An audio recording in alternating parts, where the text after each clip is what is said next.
Ever feel like you're doing this teaching thing alone? You don't have to be. Shared teaching is all about sharing the workload through the power of collaboration and teamwork. Together, we'll walk through all the difficult parts of teaching and learn how to streamline our processes, fine-tune our time management, and develop a more manageable workload. If that sounds like a dream come true to you, then welcome to the Shared Teaching Podcast. Let's share in the teaching to make those dreams a reality. Now here's today's Shared Teaching. Hello and welcome back to the Shared Teaching Podcast. You're listening to a Writing Tip Wednesday episode. This is episode 161. Took a short little break, but I'm back now.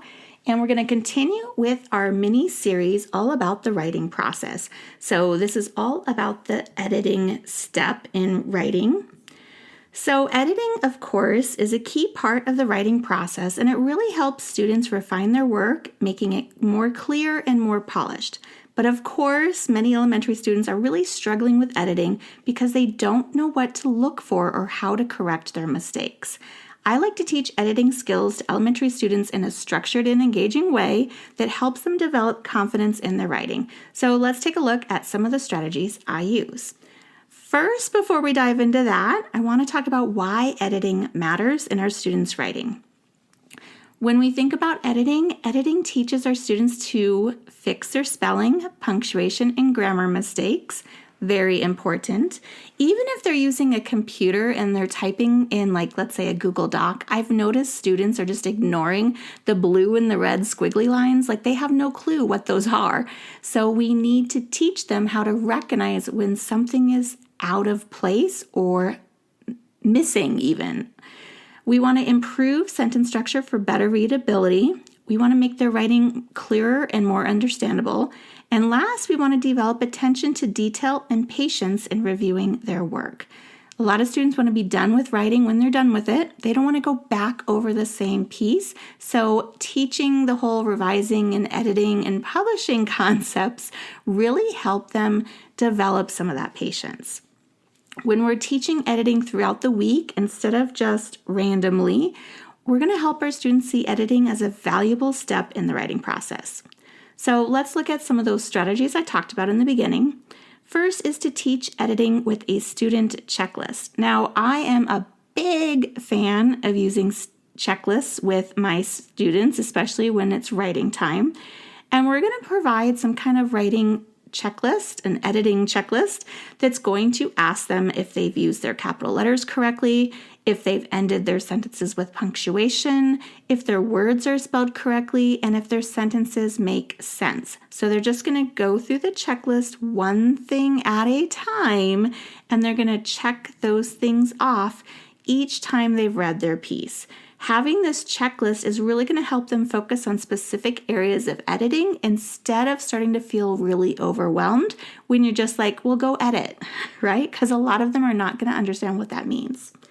The other thing I love to do, especially in first and second grade, is to have buddies work together and do peer editing activities. You're going to pair the students together. I like to do a stronger writer with a less strong writer.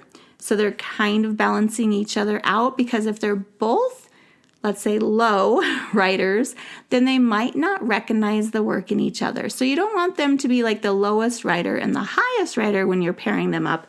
You want them to be fairly similar stages so that they can work at the point that their buddy's at. If they're like the strongest writer in the room and they're paired with a very low writer, that strong writer is going to get very frustrated when they're looking at someone's writing where they can't even figure out what a sentence is, and they've moved on to paragraphs. So pair them appropriately, and then you're going to have them exchange their writing, and you're going to teach them to provide constructive feedback using sentence starters. Similar things to I liked how you, or one thing you could improve is, this sentence was a little confusing, maybe try.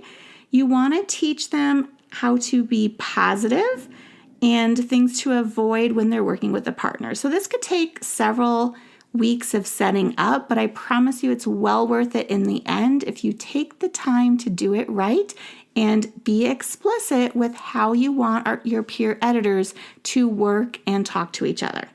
Now, peer editing is going to encourage collaboration, and it's really going to help students learn from each other. And I, of course, recommend using an anchor chart with the sentence starters listed on it, or a checklist, right? Love me a good checklist to help them choose what to offer as feedback. So maybe just something in front of them with those sentence starters written on it, or points that they could talk about when they're reviewing someone's writing. Next, we're going to teach editing in small steps.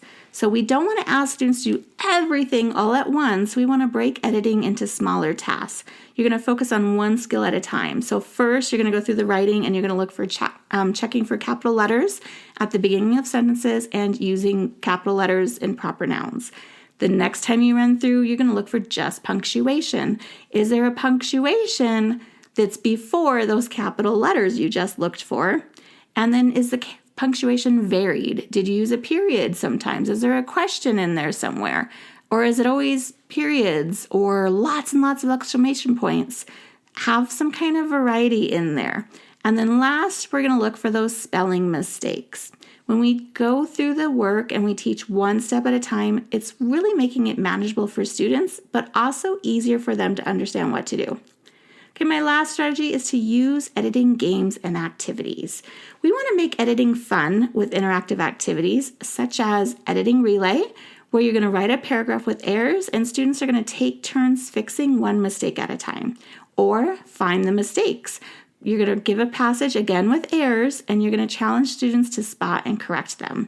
And last is sentence surgery, where you're going to cut up sentences with errors and have students work in groups to fix them. Games and activities really turn editing into a fun and engaging experience, which our students today are craving. And last, I just want to remind you that building editing confidence is going to take practice, and it's important to remind our students and ourselves that even professional writers edit their work multiple times. We're going to celebrate their progress and improvements and create a classroom culture where editing is seen as a way to make writing stronger, not as a sign of failure. If you liked this episode, I do have a related episode you might be interested in, and that is episode 45 on the Shared Teaching Podcast, where I talk about editing and revising teaching methods, including what's the difference between them both and why do I like to teach them separately.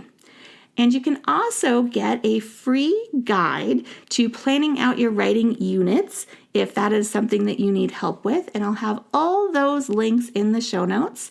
And make sure you stay tuned for next week, where I am wrapping up our writing mini-series with publishing. So stay tuned till then and have a fabulous rest of your week. Bye for now. If you've loved this show, then join me in sharing the teaching, hitting that subscribe button, and leaving us a review on iTunes, so we can be found by more teachers like you who are ready to start sharing the workload. I hope you've enjoyed this episode. Find new episodes each week on sharedteaching.com. Thanks for listening to the Shared Teaching Podcast.